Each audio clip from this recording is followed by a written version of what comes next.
I will not let you down. Tingo wabeka inse. Ingongo tara kerase. Yeah.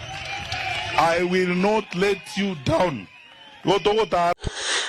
In Kenyan politics, big declarations always shake the ground.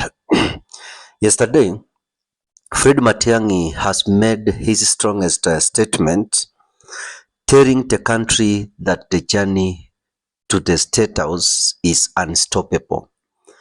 He declared openly that he will deal with President William Ruto and is now moving across the nation together with other opposition principals. This is no longer whispers or speculation. It's a direct challenge to Ruto's leadership and his 2027 survival. Watch this. Na sasa tukiangalia magazeti tunaambiwa tumepora 24 billion kwa SHA, tumepora sijui bilioni ngapi. Siku nyingine nimeona ripoti ya e-Citizen. Kazi yetu ni kana kwamba kazi ya uongozi sasa, badala ya kufanya maendeleo, kazi ya uongozi ni kupora nchi. Sasa wewe uingie huko, is like Kenya was invaded by a brand of looters in 2022. Yao kazi yao ni kuiba tu, kuiba hii, kesho naamuka hii imeibwa, hii imeuzwa, ile ambayo imeibwa wanasema tunaiba hii. Let's get into the analysis and see how it means. Matiang'i's words come a very critical time. President Ruto is already burying billions inside his government, from Rigathi Gachawa's movement to discontent in Mount Kenya. Now with Fred Matiang'I openly declaring war on him, the opposition seems to have found a new rallying point. And this is not just about one man's ambition. It's about a new coalition taking shape. Fred Matiang'I is not moving alone. Reports suggest that he is coordinating with other principals, including Kalonzo Musyoka, Martha Karua, Eugene Wamalwa, and even Rigathi Gachagua, and there are those we have not seen publicly. This group cuts across different regions: Western, Central, Nyanza, Ukambana, and the coast.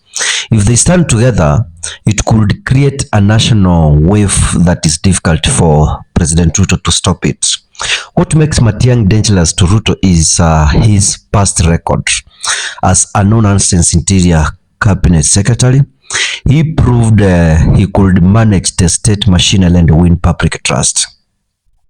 Many Kenyans see him as a disciplined guy, tough and not easily swayed. By saying the journey to State House is unstoppable, Matiang'I is signaling that he has the will and the network to run a serious presidential campaign. For the president, this is troubling. His own base is divided. Mount Kenya, which gave him over 80% of its votes in 2022. Now, he feels betrayed, and also the mountain is betrayed. Leaders from there say that they have been sidelined, overtaxed, and insulted. At the same time, the urban youths are increasingly restless over unemployment and corruption. If Matiang'I taps into these frustrations, the opposition could unite around a single candidate. Another critical point I want to discuss here is unity. Ruto's biggest advantage in 2022 was a divided opposition. Raila Odinga, Kalonzo, and others were not fully united. They gave Ruto a narrow path to victory. But if Kalonzo steps aside and supports Matiang'I, or Matiang'I steps aside and supports Kalonzo, and while other principals stand behind them, the opposition could present the strongest ticket since the days of Kibaki's NAC in 2002. The challenges here are Matiang'I has to build his brand beyond being a tough CS. He must connect with ordinary Kenyans emotionally, not just administratively. he must also convince political heavyweights that he is not just another project, but a genuine alternative leader. That's why he's moving with the utter principles. He wants to show national strength, not a one-man crusade. For now, I want to tell you that his declaration has already shaken Ruto's camp. There's panic, and this is spreading in State House.